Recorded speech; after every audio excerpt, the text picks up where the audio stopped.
네, 먼저 확진자 상황부터 알아보도록 하겠습니다. 조금 전 김철웅 기자가 전해주셨듯이 어제 하루에만 확진 환자 600명이 늘었습니다. 신현영 교수님, 600명이 늘었다. 아직 추세로 보면 이 코로나19 계속 증가세는 이어지고 있다 이렇게 봐야겠군요. 예, 뭐 당분간은 계속 지속을 할 거고요. 예. 그만큼 지금 물량이 뭐 3만 건이 검사 결과를 기다리고 있는 만큼 예, 3월 이번 주도 계속 매일매일 증가할 것을 보입니다. 그렇군요. 신 교수님, 오늘도 이 600명의 추가 확진자 중에서 519명이 대구였고 61명이 경북이었거든요. 이렇게 대구, 경북의 증가세가 심상치 않은데 병상 부족이라든지 의료 인력 부족 문제 계속 이어질 것 같습니다. 예, 그게 제일 걱정되는 겁니다. 네. 확진을 빠르게 하는 만큼 이게 치료와 이런 것들로 연결이 자연스럽게 되어야 되는 부분인데 워낙에 지금 중증 환자들의 사망도도 올라가고 있고 하기 때문에 이런 의료 인력의 문제 그리고 자원의 문제 어떻게 효율적으로 대응할 것이냐에 대한 대안을 계속 마련을 해야 되는 부분이거든요. 네. 그러면서 지금 뭐 대구 경북 지역에서 중증도 분류를 하고 이것에 따라서 입원을 할 것인가 여부를 판단한다는 매뉴얼을 지금 만들고 있고 현장에서 적용이 되고 있는 만큼 네네. 조금은 시간이 걸리겠지만 좀 더 지켜봐야 되는 부분입니다. 네. 지금 사망자 같은 경우도요. 지금 뭐 물론 치명률이 1%는 안 되는 상황이긴 하지만 오늘 새벽에서 29번째 확진자도 그렇고 좀 고령, 기저질환자 이런 분들이 상당히 지금 피해가 많은 것 같거든요. 그렇죠. 좀 안타까운 부분이긴 합니다. 네. 그러니까 진단이 되고 입원을 하더라도 이게 예후로 연결되는 여러 가지 위험 인자 중에서 그런 위험 요소들이 고령 그리고 기저질환 그리고 늦게 발견에 대해서 늦게 조치가 되는 경우거든요. 그런 만큼 우리가 지금 할 수 있는 상황에서는 빠르게 진단해서 고위험분들을 빠르게 그런 중증 진료가 가능한 입원시설로 입원시키는 거 이런 것들이 우선은 현재 상황에서는 완화 전략에서 매우 우선순위가 된다고 말씀드릴 수 있겠습니다. 네, 교수님, 그런데 확진자 중에서 이 격리 해제자가 30여 명에 불과하다는 점도 좀 눈여겨봐야 할 것 같은데 뭐 앞으로 완치 환자가 많아질 거라고 보긴 한다는데 그동안 좀 왜 이렇게 더뎠나 이런 의문도 들거든요. 그렇죠. 저희가 워낙에 뭐 코로나19에 대해서 아는 게 많지는 않기 때문에 네네. 퇴원 기준도 기존에는 좀 빡빡했던 게 사실입니다. 네. 24시간 간격으로 음성이 2번 나와야 되는 것뿐만 아니라 여러 가지 증상들이 호전되었을 때 퇴원을 판정을 해서 이렇게 했기 때문에 아무래도 신중하고 조심하다 보니까 퇴원 속도도 느린 것으로 보이긴 하는데요. 네네. 지금의 이렇게 많은 확진자가 나오고 또 우선순위에 따라서 중증도에 따라서 치료의 전략이 바뀌어야 되는 상황에서는 퇴원 기준도 조금 완화를 해서 퇴원 후에 자가격리를 한다거나 아니면 퇴원 후에 외래 진료나 이런 것들을 통해서 조금 더 케어를 받을 수 있는 시스템으로 전환해야 되는 필요성이 있는 시점인 것이죠. 네. 그렇군요. 어쨌든 지금 뭐 재발자도 나오고 있기 때문에 뭐 쉽게 격리 해제 퇴원을 시킬 수도 없는 사정도 있을 텐데요. 지금 의료진들 굉장히 지금 애쓰고 있다는 말씀 드리겠습니다. 그런데 지금 이제 대구, 경북이 가장 주목을 받고 있긴 하지만 많은 증가세 때문에요. 그러나 충남 천안에서도 지금 이런 일이 있어서 혹시나 확진 환자 크게 늘지 않을까 우려가 나오고 있습니다. 보면 지금 스포츠 댄스 강사가 많은 수의 지금 접촉자들을 좀 접촉을 해서 이 또한 조금 앞으로 확진을 늘리는 계기가 되지 않을까 이런 우려가 나오거든요. 그러니까 이제 천안 아산 지역이에요. 네네. 그러니까 스포츠 댄스, 뭐 이제 줌바 댄스라고 하던데, 거기서 강사분을 통해 가지고 저 감염이 된 사람들이 꽤 있다는 거 아니겠습니까? 예. 또 하나의 슈퍼 전파가자가 될 우려를 또 얘기를 하고 있는 거죠. 네네. 근데 글쎄 모르겠습니다. 줌바 댄스 해보신 분은 알겠지만 저는 이제 하는 거로 화면으로 보긴 봤는데 네네. 굉장히 이제 격렬하고 이제 하면서 또 이제 뭐랄까 좀 노래를 부른다고 그래야 되나? 그러니까 음성 같은 것들이 좀 밖으로 나오면서 이제 하는 춤 같은 댄스이기 때문에 네네. 이게 아무래도 비말이 이제 튀어나올 가능성은 농후한 것이거든요. 예. 그러니까 아마 그 강사로부터 강사와 같이 그 줌바 댄스를 하는 수강생들이 많이 감염된 것 같아요. 근데 예. 이제 이 강사가 예를 들어서 그 한 곳이 아니라 다른 센터에서도 줌바 댄스를 강의를 한다면 그리고 배웠던,서 감염됐던 그 수강생들이 또 집에 가서 또 전파할 가능성이 있지 않겠습니까? 네네. 그래서 지금 천안 아산 쪽도 지금 비상에 걸린 것 같고, 근데 이제 문제는 아직까지 그러면은 최초의 천안 아산에서 전파가 시작됐던 그 경로, 과연 이 사람이 어디서 걸려왔는지에 대한 아직까지 감염원에 대한 파악은 안 되고 있는 실정이기 때문에 그렇기 때문에 천안 아산 지역에도 굉장히 주의가 집중되고 있는 거죠. 그러게요. 네, 평론가님 그런데 이 댄스 강사가 증상이 나타나기 전날에 그 교회 예배에 참석을 했다고 하고 또 광주에서도 지난 주일 예배에 참석을 하고 나서 몇 시간 뒤에 코로나19 확진 판정을 받은 사례가 있었거든요. 좀 이런 시국에는 예배 참석 좀 미뤄야 하지 않을까 싶은 생각도 드는데 어떻습니까? 그러게 말입니다. 그러니까 네. 지금 뭐 다중 이용 시설은 가능하면 이제 가지 않는 게 좋은 거죠. 그러니까 뭐 교회 활동 당연히 이제 거기 포함이 되는 거고요.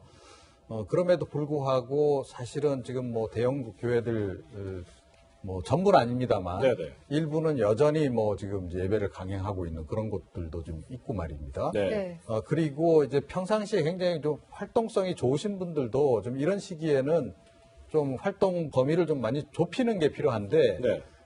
그런데 여전히 이제 과거처럼 똑같이 이제 활동을 하시는 분들이 또 여전히 좀 있단 말이에요. 자, 이런 분들 같은 경우 슈퍼 전파자가 될 가능성이 굉장히 높은 거죠. 물론 이제 생계 때문에 불가피한 경우도 없잖아 있습니다. 그러니까 이 댄스 강사 같은 경우에도 본인이 뭐 일을 하고 있던 그런 상황에서 그 일을 갑자기 다 중단할 수는 없겠죠. 네. 또 그게 생계 문제하고도 또 연관이 되기 때문에 그러다 보니까 이제 뭐 계속 다니면서 활동을 이제 할 수밖에 없는 이제 그런 상황이 이제 벌어진 거고. 네네. 자, 그런데 문제는 이런 분들이 한두 명이 아니다라는 거예요. 예. 굉장히 많다라는 거고. 네네. 그 다음에 지금 뭐 신천지 교회가 뭐 최근 들어서 특히 이제 뭐 그야말로 핫스팟이 돼가지고 굉장히 네네. 논란을 많이 빚고 있습니다만. 네. 대형 교회 어디도 지금 안전하다라고 좀 보기는 어렵다라고 저는 생각을 하거든요. 네네. 그래서 제2의 신천지, 제3의 신천지가 또 나올 개연성도 지금 굉장히 있는 겁니다. 그래서 네네. 지금 뭐 이 상태로 그야말로 이대로 멈춰라 딱 했으면 제일 좋겠는데 이게 지금 안 되고 있고 이런 상황에서는 개인적으로 또는 그 단체별로 또 적극적으로 좀 일단은 이런 그 다중 집회를 좀 자제하는 거 말고는 현재로서는 방법은 없다. 네. 이렇게 생각을 합니다. 네.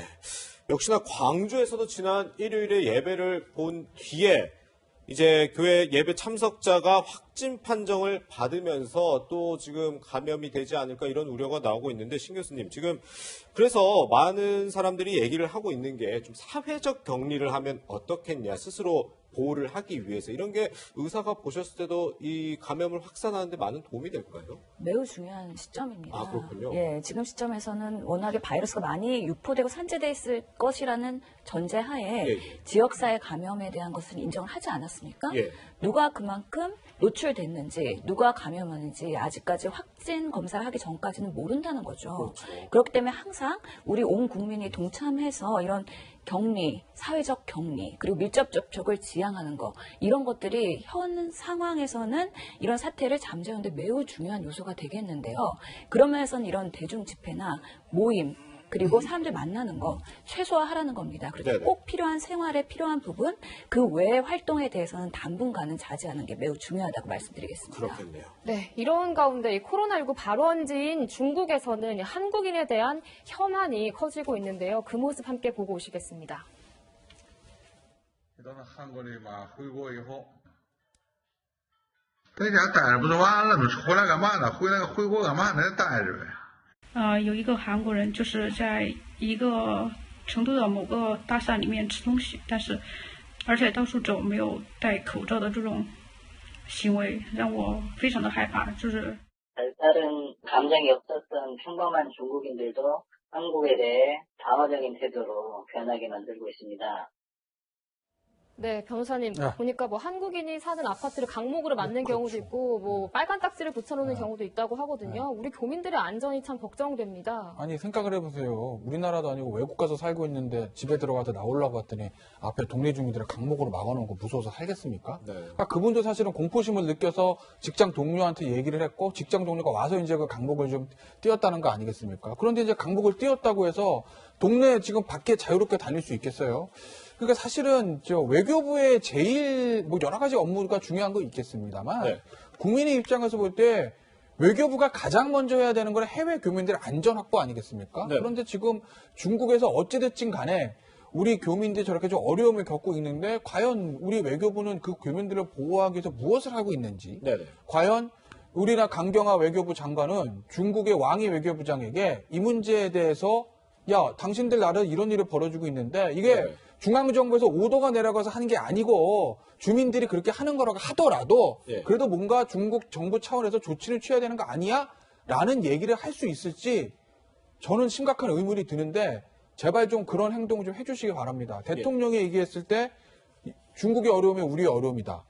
뭐 우리는 그렇게 생각하고 정부 당국은 조치를 취하는지 모르겠으나 지금 나오는 상황은 네. 중국 당국은 최소한 우리의 어려움을 본인들의 어려움이라 생각하고 있는 것 같지는 않습니다. 그렇군요. 이런 일도 있었다고 합니다. 지금 중국 광둥성 같은 경우에는 한국에서 들어오는 모든 승객을 14일간 격리 조치를 하고 있고요. 또 2주간의 격리, 이게 뭐 우리 국민들이 자발적으로 격리를 하는 것도 아닌데 격리를 당하면서 이 우리 국민 승객들이 자비로 60만 원가량을 부담해라. 이게 중국에서는 조치를 취하고 있다고 합니다. 이런 지금 중국의 모습, 그리고 우리 중국에 대한 정부의 대응, 뭐 김태훈 변호사도 지적을 해주셨지만 아쉽다는 목소리가 나오고 있는데, 이에 대해서 강경화 외교부 장관 국회에 출석해서 이렇게 얘기를 했습니다. 2월 2일에 저희가 첫 그 정책을 내놨는데요. 우한 후베이에 대해서는 입국 금지, 그리고 중국 전체에 대해서는 우리로서는 여행 자제, 그리고 출입국 관리에서는 중국으로부터 오는 모든 그 여행객에 대해서는 특별 입국 절차를 통해서 관리를 한다 하는 그런 방침을 정했고, 그 관리가 지금까지는 잘 되고 있다고 판단을 하고 있습니다. 네, 뭐 강경화 외교부 장관은 우리 정부의 지금 대응 잘하고 있다 이렇게 분석을 해줬는데, 그런데 지금 중국의 지금 움직임이 지금 며칠째 좀 이상한 게, 마치 이 코로나19가 중국 우한에서 발생한 게 아니라는 뉘앙스를 계속 보이고, 심지어 시진핑 주석까지 나섰거든요. 그러게요. 참 애매한 부분이긴 합니다. 아, 네. 이게 뭐 명확하게 근원지가 중국이라는 근거가 없기 때문에 꼭 우리나라라고 말할 수 없다라는 게 주장의 논리거든요. 네네. 그러면서 그 화살을 미국으로 돌리기도 했고요. 그러니까요. 독감으로 사망한 환자가 코로나 사망한 건지 확인해 볼 필요가 있다고 오히려 반사하는 그런 주장을 한 것이죠. 예. 논점은 흐리면서 오히려 중국의 그런 책임성을 좀 회피하려고 하는 모습이 아닌가 싶긴 합니다. 네. 근데 의료진들 사이에서 중국 우한에서 발생했다는 건 어느 정도 기정사실화 돼 있는 거 아닌가요? 뭐 이때까지 그렇게 생각을 하고 있었는데요. 네네. 하지만 이게 그 박쥐에서 중간 숙주를 통해서 사람으로 온 것 같은데, 네. 이 명확한 중간 숙주가 규명이 되지 않은 만큼 이런 것들이 확실하게 조금 규명되는데 시간이 걸릴 것으로 보이긴 합니다. 그렇군요.